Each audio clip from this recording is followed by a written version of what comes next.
flores no jardim de Deus, eu acho que é um tema muito pertinente para falar, né, com mulheres. A Jaque já trouxe nessa questão das flores. Que são as flores? Né? Quando a gente olha realmente um jardim, né, quando um jardim está florido, realmente ele traz dentro de nós uma coisa boa, na verdade. Passa na frente de uma casa ou de um jardim, né? Tem pessoas que viajam para longe, vão para a França para ver jardins. Por quê? Porque isso traz realmente uma alegria, uma beleza, um conforto na nossa alma.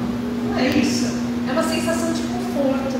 No entanto, essa representação das flores, né? Quando alguém falece, nós colocamos flores, não é assim? Quando alguém faz um aniversário, você quer agradar alguém, você leva flores, não é verdade? Então, as flores, ela tem uma representação muito grande de conforto, de alegria, de singeleza, de delicadeza, e tudo isso é o que nós somos, mulheres. Nós somos uma grande representação na sociedade, na nossa família, na própria igreja, de conforto, de singeleza. A mulher, ela tem esse aspecto bonito de interioridade na sociedade, né? É diferente, não é? Eu, graças a Deus, ainda tenho meu pai e minha mãe.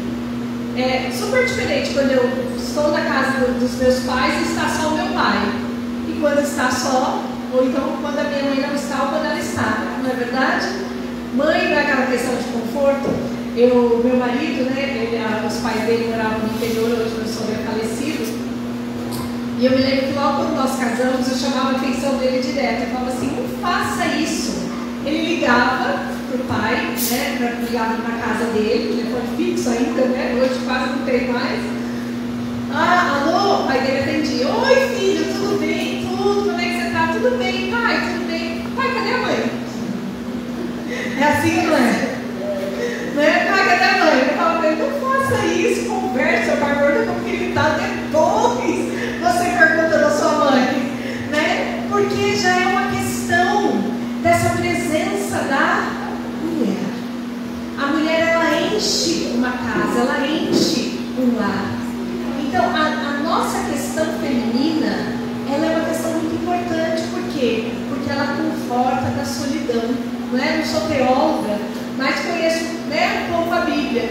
E o que diz lá em Gênesis? Que, né, conta a história da criação, fala que Deus criou o homem. E aí tem um trecho da Bíblia em Gênesis que diz assim: e aí Deus viu que o homem estava só. E para confortá-lo, ele criou a mulher. Ele criou a mulher.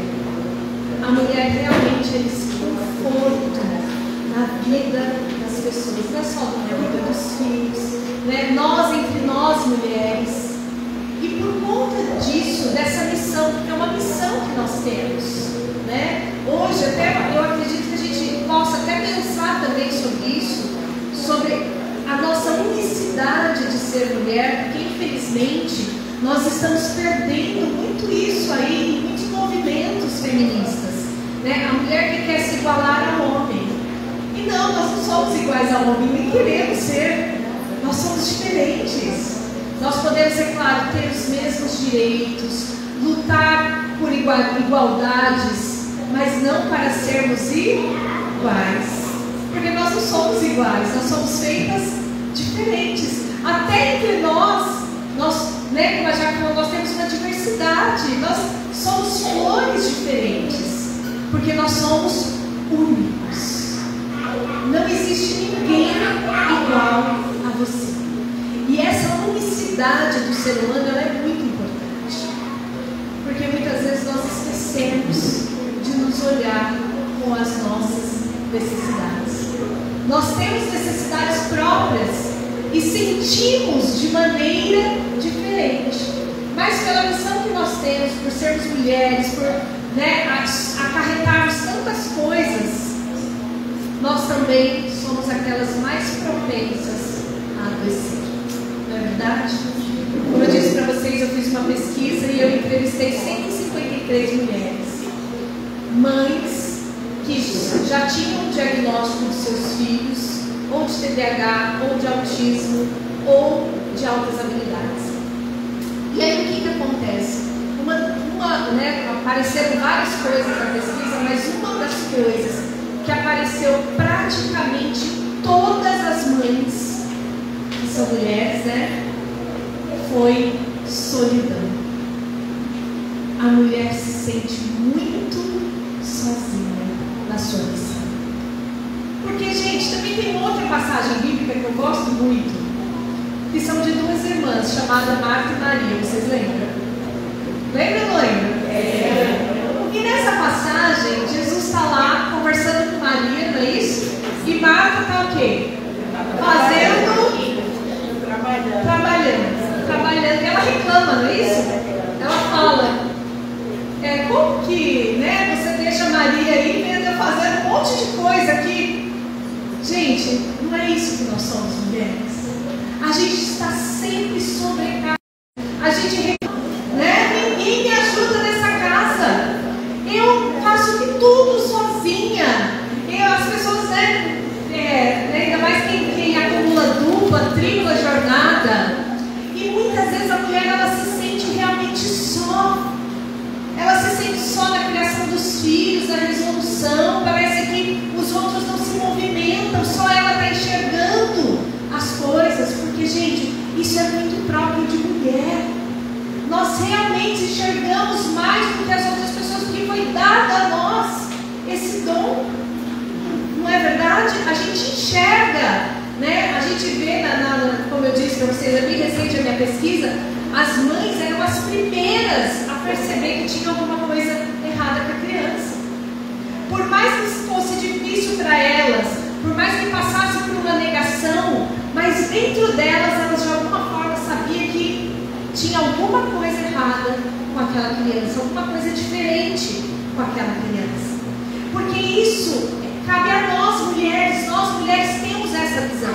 E por conta disso, somos as primeiras a adoecer. Porque nos sobrecarregamos, porque temos dificuldade de pedir ajuda. A gente reclama, eu dei o exemplo da louça, a gente reclama, ninguém lava a louça nessa casa. Mas não lava no nosso tempo, não é isso, gente? A gente não aguenta deixar a louça lá para que o outro lave. É verdade ou não é? E aí quando você vai reclamar, o outro fala, eu ia lavar. Você lavou primeiro? Estou mentindo? E aí você coloca na sua cabeça que a pessoa não ia lavar. Não ia lavar. Até é possível que ia, só que não ia lavar no seu tempo. Não ia lavar do jeito que você queria, Quando a mulher eu conheço, fala assim, não, deixa que eu faço, porque se o outro fizer, vai fazer do jeito que eu quero. Então nós temos muitas vezes essa marca dentro de nós, que acha que precisa fazer todas as coisas.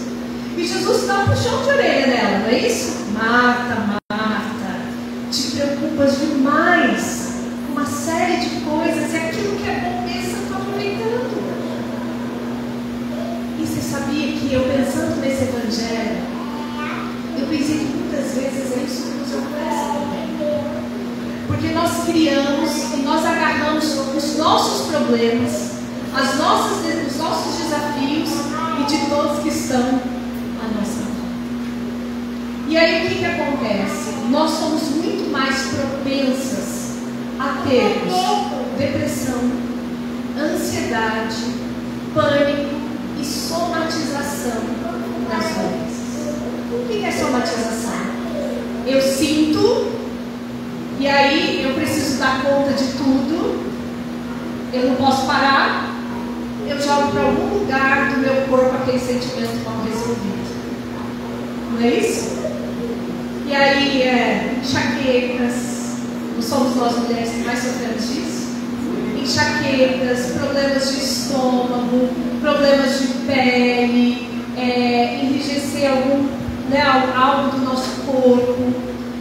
Então, gente, nós precisamos nos conscientizar de como lidar, nós mulheres, com esses sentimentos, até porque nós também somos muito mais sentimentais do que os homens, não é verdade? Tem até um poema que diz que para a mulher aguentar tudo que ela aguenta, uma pessoa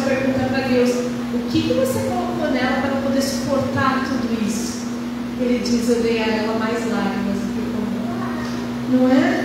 Então nós choramos, né? Nós somos muito mais sensíveis. Só que essa sensibilidade, gente, esse sentimento, eles precisam ser trabalhados em nós. E aí vem uma coisa que a gente precisa ter consciência, que é um autoconhecimento e uma busca, até mesmo de pedir ajuda se eu precisar. Porque muitas mulheres sofrem caladas e sofrem achando que precisam aguentar tudo sozinha. E você não precisa. Por isso que eu gosto muito dessas reuniões, viu? Eu tenho ido a muito chá de mulheres, eu acho isso muito bacana. Porque, gente, é isso mesmo que nós mulheres precisamos fazer. A gente precisa se unir, né? Pelo tanto que vocês, pelo livro que vocês colocaram aqui, vocês têm um grupo de mulheres que oram juntas, né? Nós precisamos, mulheres, fazermos isso. Porque nós somos muito do sustento da nossa casa, do sustento da nossa sociedade, dentro até mesmo da fé, da missão que Deus confiou a cada um de vocês. Quando uma mulher não está inteira, pode ter certeza que a casa dela também não é verdade? Às vezes o marido, o homem, se ele está passando por um desafio, por alguma coisa na vida dele, por uma doença, a casa ela ainda continua de pé, não é verdade? A mulher não tem essa casa de pé. Outro dia eu atendi uma mulher que a mãe dela faleceu há pouco tempo, ela tem 11 irmãos. Eu achei interessante o que ela dizia, né? E o pai dela está vivo e tal. Ela disse assim: enquanto tinha minha mãe, todos os domingos nós estávamos unidos, os 11 irmãos. Minha mãe morreu faz um tempão que a gente nasceu. Olha que coisa forte. Não é isso mesmo? Não é isso que acontece? Somos nós, mulheres, que temos essa missão. E aí o que acontece? O homem passando por uma dificuldade, a casa muitas vezes não tem de pé. Mas quando uma mulher fraqueja, essa casa vai abrir. Não é verdade? Então, mulheres, nós precisamos de uma coisa chamada autocuidado. Porque nós temos também uma parte em nós que a gente espera que o outro adivinhe o que a gente quer. É, não é? Aí a gente fala assim: amor, você quer tal coisa? Não, não quero. Nossa, né, já tem até os memes na internet, né? Quando sua esposa te disser isso, é porque ela quer alguma coisa. Você tem que adivinhar ainda o que ela quer. Nós temos muito isso, mulheres, porque nós somos uma ebulição de hormônios, de sentimentos ambíguos dentro de nós. Então a gente precisa também parar e nos olhar e nos conhecer e perceber os nossos sentimentos e acolher esses sentimentos, e não só de uma forma de aceitação, mas de uma forma de autodeterminação.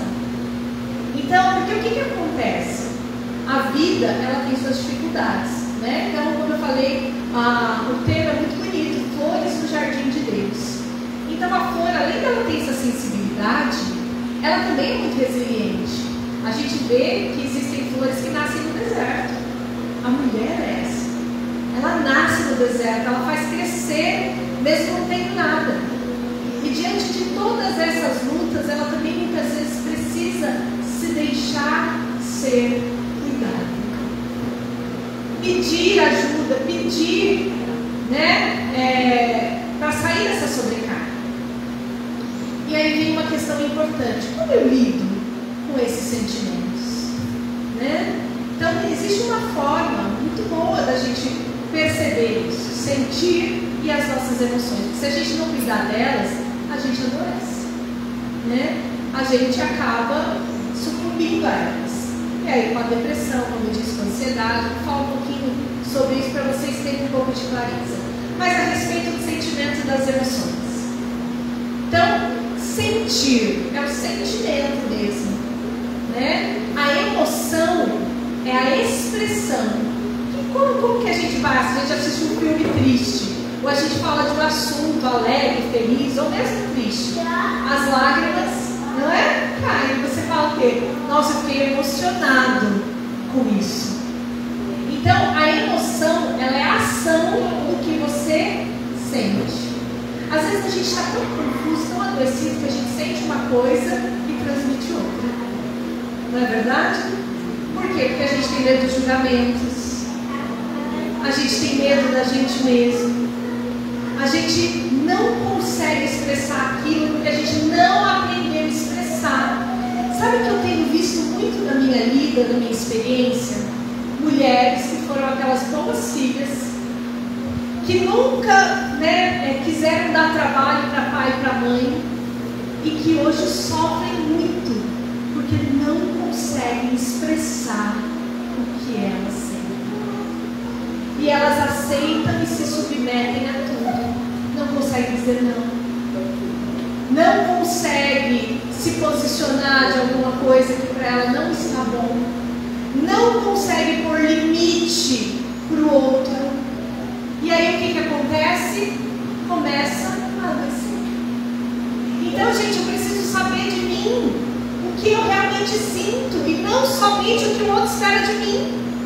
Vocês compreendem isso, mulheres? Porque muitas vezes nós estamos sempre dando um jeitinho de fazer o que o outro quer. E não fazemos aquilo que realmente é bom para a gente. E nós temos limites que precisamos também compreender. E os nossos sentimentos, como fala, sentir, sentimento, vem do sentido. O que é o sentido, gente? Olfato, visão, tato, não é isso? É assim que vai formando os nossos sentimentos. E vocês sabiam que esses sentimentos, eles vão se formando desde lá do nosso ventre materno. Você vê quanta coisa às vezes tem dentro de nós e que a gente não para avaliar.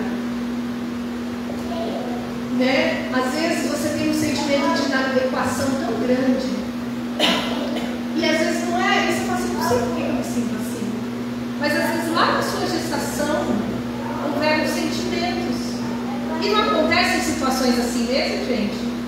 Vamos supor, às vezes a mãe engravida e ela não quer aquela criança, e não porque a mãe é ruim, mas porque às vezes ela está passando uma situação difícil na vida dela, não é assim? Ela está passando por um momento doloroso na vida dela, passando por uma crise no casamento. E aí ela, quando ela descobre que vai vir aquela criança, ela se angustia. Lembra que os sentimentos, ele vem pelos 5 sentidos? A criança, a partir da 12ª semana, a gente já sabe que a criança está ouve. Que a criança, ela tem, e é interessante. Por exemplo, eu falei da somatização. Doença de pele, hoje a gente sabe que 100% inicia de problemas psíquicos, problemas emocionais. Eles desencadeiam de questões emocionais.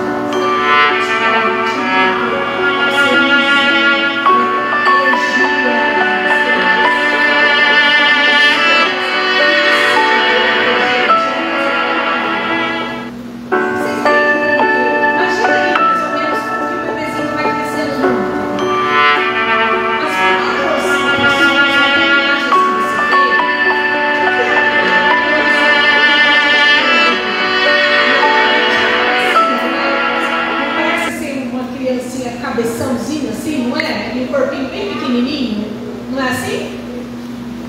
Aqui, primeiro que nasce, que cresce em nós, é a questão cerebral. Do nosso cerebelo começa a nascer a nossa pele. Olha que interessante. Então, da questão central nossa, começa a crescer também a nossa pele. Por isso que os problemas emocionais, eles podem atingir a nossa pele. Então, às vezes a gente já passa por questões emocionais lá na gestação. E às vezes você tem um sentimento que você fala assim, gente, eu tenho medo de incomodar as pessoas.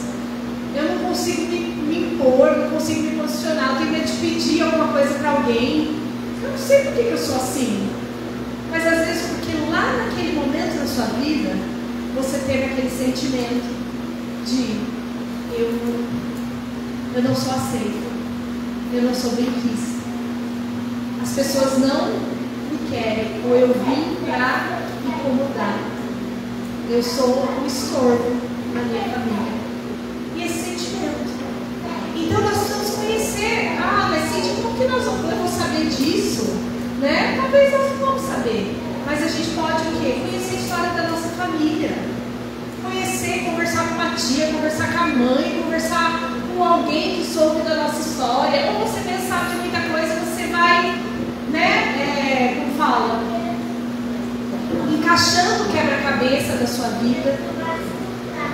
Isso é importante, gente. Por quê? Porque os nossos sentimentos, eles precisam ser conhecidos dentro de nós. Então, como que eu conheço os nossos sentimentos? Primeiro, eu preciso admitir que eu sinto. Porque muitas vezes a gente não quer admitir sentimentos. Então, por exemplo, às vezes a gente está com raiva de alguma coisa. E aí, a gente que é cristão ainda, se não tomar cuidado, a gente nega mesmo, né? Como? Raiva, imagina, eu não sinto isso. Sinto raiva, sinto inveja, sinto ciúmes. E aí eu preciso olhar e falar, qual é o sentimento que eu estou sentindo em relação a isso? E de onde vem esse sentimento? Ah, veio porque alguém falou uma palavra para mim, alguém me disse alguma coisa que me desconfortou, que me deixou mal. E aí eu coloco um nome nesse sentimento. Não, eu estou sentindo raiva. Por quê, gente? Por que tem pessoas, vou dar um exemplo da raiva, que explodem com facilidade? Porque elas não reconhecem o próprio sentimento. Quando elas viram, elas já partiram para cima do outro, já falaram um monte, já se descontrolaram, não é isso? Então eu estou dando um exemplo aqui da raiva. O descontrole, a pessoa explode, porque ela não reconheceu que ela estava com raiva. Porque quando eu reconheço que eu estou com raiva, o que eu preciso fazer? Nossa, eu estou com muita raiva disso. Eu preciso me acalmar de alguma forma. Às vezes você sai da situação, você vai para um lugar refletir, você vai conversar com alguém, colocar aquilo para fora, né? É interessante que falar, gente, é muito importante. Eu sei que às vezes tem igrejas, tem, né, grupos, lugares em que tem uma pessoa que escuta as outras, tem grupos que escutam os outros, o próprio profissional, psicólogo escuta. Por quê? Porque a fala é uma expressão de alívio, e não é isso? Às vezes você está com um problema enorme, você está com uma coisa que fica remoendo aqui dentro de você. Aí você encontra um amigo, encontra o seu pastor, encontra uma irmã da igreja, né? Ou você faz terapia e aí você fala daquilo. O problema de gigante, ele não parece que diminui? Porque o ser humano tem essa necessidade de falar, de expressar.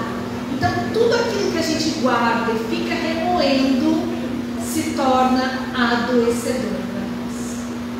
Então a gente precisa, e não é falar qualquer pessoa, tá, gente? Que também isso aí é um risco, né? Tem gente que está na fila do banco, está contando a vida. Tem gente que está no ponto de ônibus, está contando a vida. Não é verdade? Acontece com vocês? Comigo acontece direto. Não sei se eu tenho cara já de psicóloga.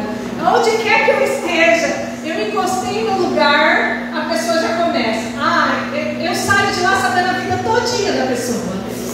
Não é verdade? Mas aí o que acontece, gente? Nem sempre a gente também pode falar a nossa vida para todo mundo. Porque a gente começa a ter falas que não fazem conexão com a gente. Então a gente tem que ter uma fala coerente, uma fala que nos transforme. Entenderam isso? E aí, a partir do momento que eu sei sobre esse meu sentimento, eu passo a controlar esse sentimento, a administrar esse sentimento. Então, se eu estou com muita raiva, eu preciso conversar com alguém, preciso fazer um esporte para colocar isso para fora, né? Nós temos um estudo muito recente, gente, que fala de todos os nossos traumas. Sabe quando você passa por aquele susto, por aquele trauma, né? Por exemplo, um assalto, uma morte, uma briga forte, né? Uma notícia ruim. Nós temos uma parte cerebral também que se chama amígdala. E essa parte ela é atingida. E alguns estudos mostram que esses traumas, eles precisam o quê? De movimentação do nosso corpo para fazer a liberação de endorfina, dopamina, serotonina. E isso vai diminuir questão traumática em nós. Compreendem isso? Então a gente precisa se cuidar, gente. A gente precisa olhar e falar assim, não, eu preciso olhar para mim. Eu sei que eu olho, né? E é a missão da mulher, a gente não vai deixar de olhar os outros, de cuidar, mas a gente precisa também colocar certos limites como autocuidado. Até porque a própria palavra de Deus fala, amai o próximo como a ti. Eu não sei como vocês conseguem amar tanto fora sem amar vocês mesmos. Entendeu? A gente também precisa se amar, pode perguntar. Qual é o nome que você falou que nós temos? Amígdala. Amígdala. Mas a amígdala? Tem a amígdala aqui, mas tem uma amígdala cerebral também, certamente. E aí o que acontece, gente? Dentro desse aspecto, nós precisamos sim buscar uma qualidade de vida. E dentro dessa qualidade de vida, o que entra? Né? Hoje a gente sabe, né? Até a própria medicina nós tínhamos até então o modelo biomédico, que era aquele modelo que o médico te olhava e você falava, estou com dor no rim. E aí ele olhava só o seu rim. E acabou. Vai, dá um remédio no rim, volta para casa, usar a cirurgia, não é isso? Você não era a pessoa, você era o rim só. Você era só o estômago, né? Você era só uma alergia. E aí hoje nós temos um modelo psicossocial, né? Que é um pouco mais implantado, que o médico olha como está a sua vida, seu psicológico, né? Deveria pelo menos, né, gente? Seu psicológico, como que é a sua vida, né? Como que está realmente o seu corpo. E agora está entrando no Brasil a medicina integrativa, não sei se vocês já ouviram falar, que é essa que olha realmente o ser humano integral, né? Desde a alimentação, da forma como eles pensam sobre a vida, a mentalidade, as crenças que ele traz. Então, gente, esse olhar de autocuidado é um ser integral, então a gente precisa se cuidar. A gente precisa se cuidar, a gente precisa se olhar, e muitas vezes a gente não só não está se olhando, não está se cuidando, como nós estamos negligenciando sentimentos, emoções e até mesmo doenças que nós temos. Por exemplo, a questão da própria depressão. Nós temos um número muito grande de depressão na cidade. Vocês sabiam que nós somos o primeiro país do mundo mais ansiosos? É o Brasil, né? E o segundo em depressão. E a maioria atingida são mulheres. Então, gente, só para a gente entender o que é, então, né, a própria depressão. Porque muitas vezes a gente passa por isso e não procura ajuda. E às vezes é um tabu, até mesmo entre nós cristãos. Por quê? Porque a gente fala, não, né? Eu não posso acreditar em Deus, não posso ter depressão. Então, quantas vezes você ouviu? Vai orar que passa, né? Imagina, você acredita em Deus, não pode ter depressão. E, gente, depressão é doença, porque a pessoa acredita em Deus, ela não pode ter diabetes. A pessoa acredita em Deus, ela não pode ter uma hipertensão, não pode pegar uma gripe. Então, primeiro a gente precisa sair desse tabu e da ignorância de que depressão não é frescura, depressão é uma doença, e uma doença muito da nossa época.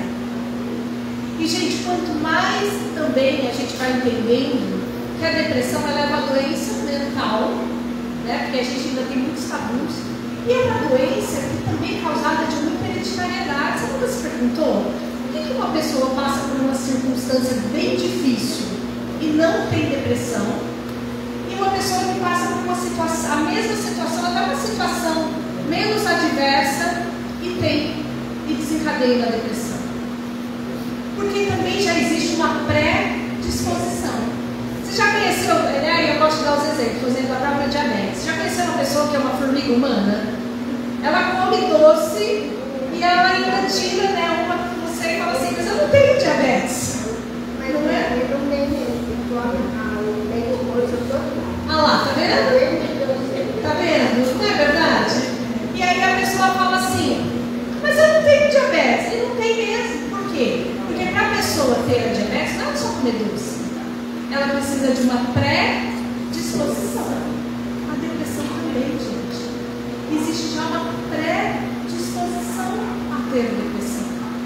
E aí é uma questão hereditária. E a depressão, ela pode parecer, né, eu gosto de colocar bem didático quando vou falar, de três formas da pessoa. Uma que é a depressão recorrente, que é aquela depressão que às vezes a pessoa não desconfia que ela está com depressão.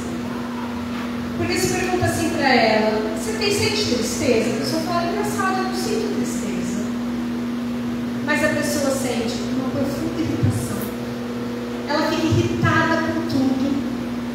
Ela vai trabalhar, volta do trabalho, faz todo o serviço dela de casa, conversa com a vizinha, faz tudo o que tem que fazer, mas o mundo dela está cinza. Né? Ela não tem muita motivação para fazer as coisas. Oi? Não, falei prazer. Não tem prazer na vida. Ela faz tudo porque ela tem que fazer no automático. Mas não é que ela tem motivação. Não é que ela pensa assim, hoje eu vou fazer alguma coisa nova, Não. Ela faz o que precisa ser feito. Essa pessoa ela está com depressão. Muitas vezes esse nível de depressão não precisa de uma medicação, às vezes nem precisa de ir para terapia. Às vezes a pessoa que ela precisa despertar para uma qualidade de vida. Ela precisa procurar um esporte. Ela precisa ver o que está na vida dela de crenças que está fazendo com que ela esteja naquele lugar. Ela precisa se orientar, né, para ver o que a rotina da vida dela está fazendo ela adoecer. E aí ela precisa o quê? Liberar serotonina. Como que a gente libera serotonina, dopamina, exercício físico, lazer, atividades que nos movimentam. Às vezes, né, por exemplo, eu tenho pacientes que participam de ciclos, a própria igreja, gente, a própria fé. Hoje na medicina integrativa, né, eu faço parte de um grupo de estudo e tem um psiquiatra que ele cuida da área da espiritualidade. Olha que interessante. Por quê? Porque a pesquisa dele é a fé realmente modifica a questão cerebral do paciente e traz melhoras. Olha que coisa linda, não é? Ele insiste, né, nesse estudo e está fazendo um trabalho lindo. Por quê? Porque ele não está, claro, ele não fala de questões religiosas.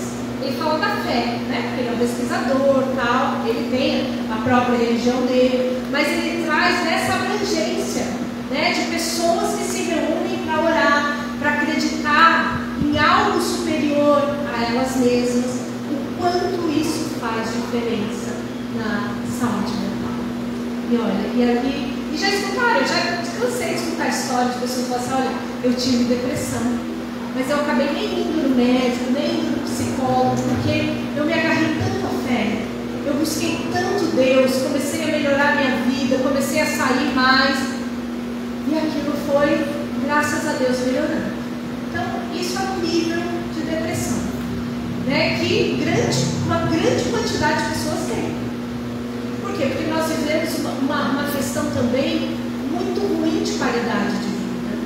Né? Até pouco tempo atrás eu dava palestra sobre a sociedade líquida, claro que eu ainda falo, né? Que até pouco tempo nós estávamos vivendo essa sociedade líquida. O que é essa sociedade líquida? Aquilo que escorre pelos seus dedos, não é isso? Alguém consegue ir lá, eu falo assim, né? Alguém trouxe um copo de água aqui para mim, mas eu dizer, olha, pega a água na mão e traz aqui para mim, a pessoa vai chegar com alguma coisa aqui? Não vai chegar nada, não é? Não vai chegar com a água na mão, porque escorre. E um exemplo bem básico dessa sociedade líquida é o celular. Quem aqui precisa pedir para o neto ou para o filho colocar um aplicativo ou arrumar alguma coisa no seu celular? Por quê? Porque as coisas mudam muito rápido, não é? De repente o mundo mudou de um jeito que você não consegue mais acompanhar. E aí você tem que pedir ajuda, né, para as novas gerações. Não é isso? É isso. Quando você aprendeu uma coisa, já não é mais aquilo.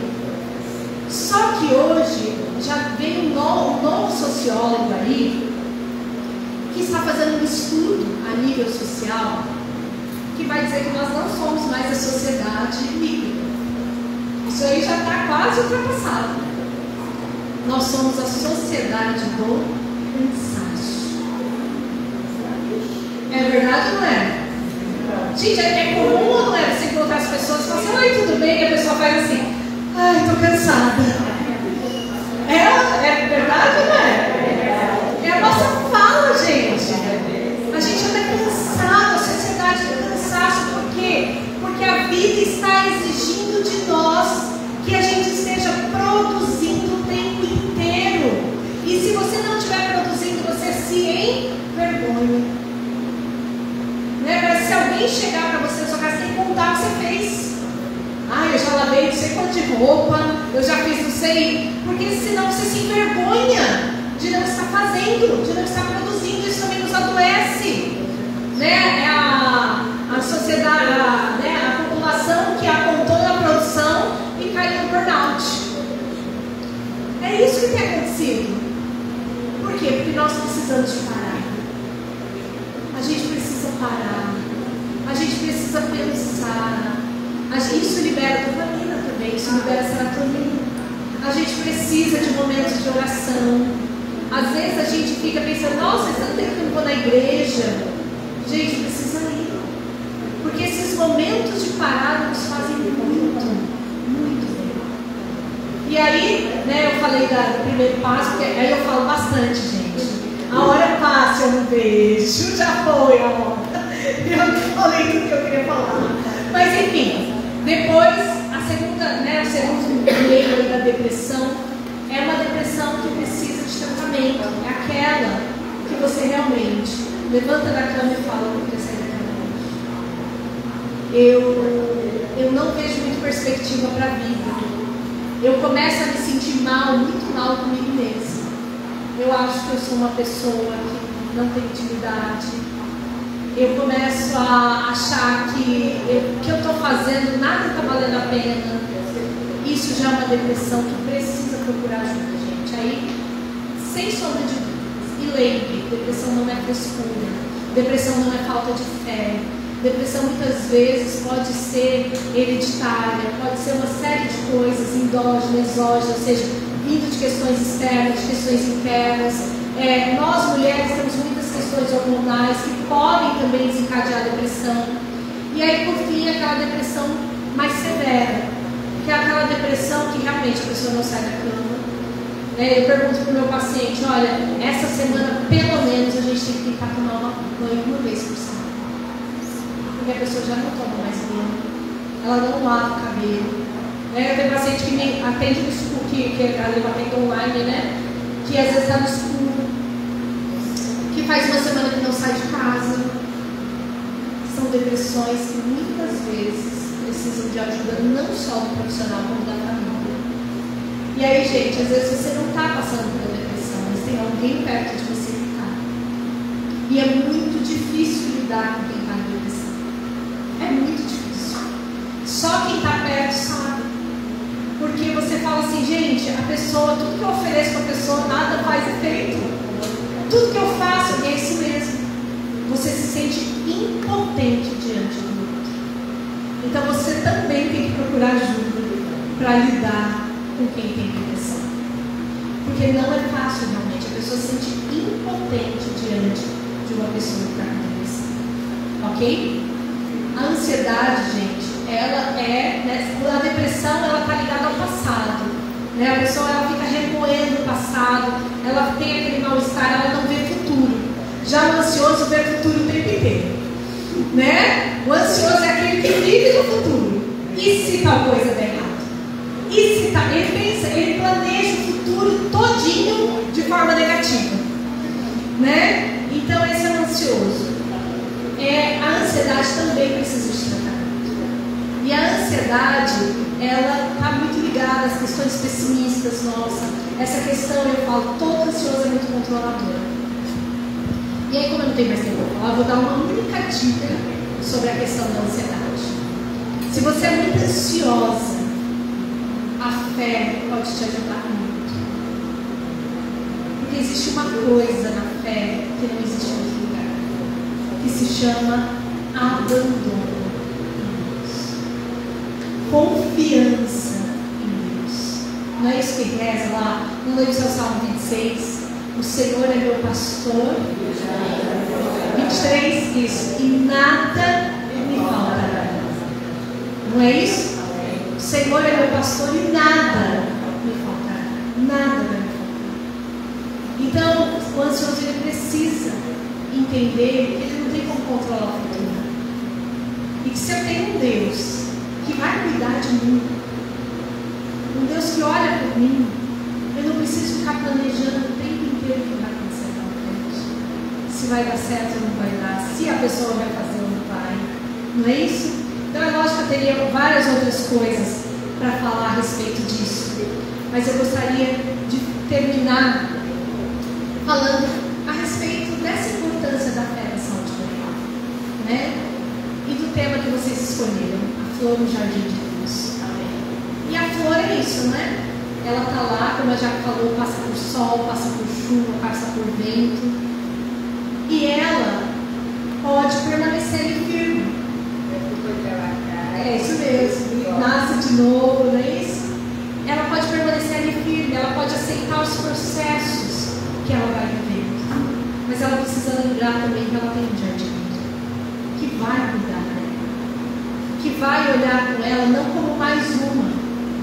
Porque quando a gente olha aqui, até mesmo eu, pela minha limitação, eu olho daqui e eu vejo todos. É possível que eu encontre vocês na rua, e aí eu vou explicando, já sou míope, então eu vejo vocês meio borrado, né? Estou sem óculos. E aí o que acontece? Pode ser que eu não reconheça, não lembre quem é. Mas Deus é perfeito. E Ele conhece cada uma do jeitinho que você é. Né? Ele conhece suas necessidades. Ele conhece quando você vai precisar das podas, como ela disse. Quando você vai precisar, né, murchar para crescer de novo. E essas coisas, elas passam realmente na nossa vida. Mas nós precisamos lembrar que nós temos um grande jardim, que Ele não vai deixar nenhuma plantinha, nenhuma, sem ser regada e sem ser cuidada. Tá bem? Eu até lembrei agora, eu vou pedir ajuda aí dos universitários, de uma canção de um hino que eu acho muito bonita. Estou até pondo aqui. Só um trechinho para a gente terminar, né? Não achei aqui, mas tem uma canção que vai dizer, né? Você é linda demais, perfeita aos olhos do Pai. Alguém igual a você não vi jamais. Princesa linda demais, perfeita aos olhos do Pai. Alguém igual a você não vi jamais. Eu gostaria que você fechasse um minutinho seus olhos e pensasse nisso. O quanto eu sou perfeita aos olhos de Deus. Ainda com as minhas limitações, ainda com as minhas dores, com as minhas tristezas.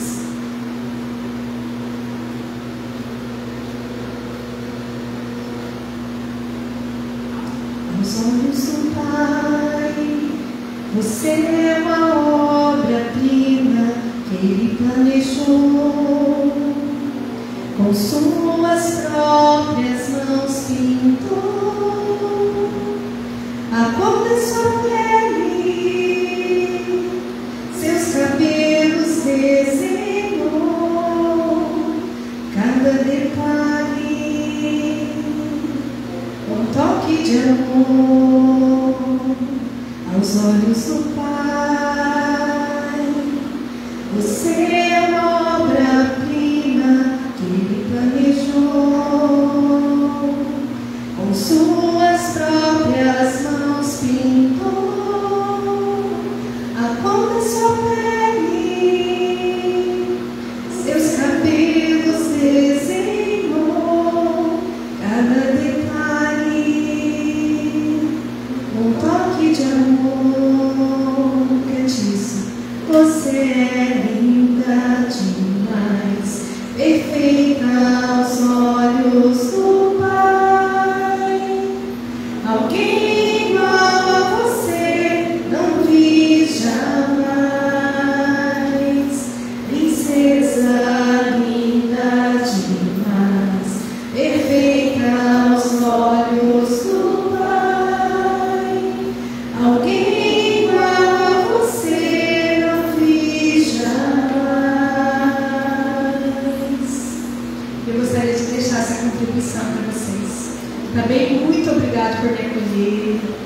pelo sorriso de cada uma. Um feliz Dia das Mulheres para vocês. Eu agradeço de coração, Jaque, viu, por ter cuidado de mim e por você ter me acolhido também hoje. Obrigada, viu?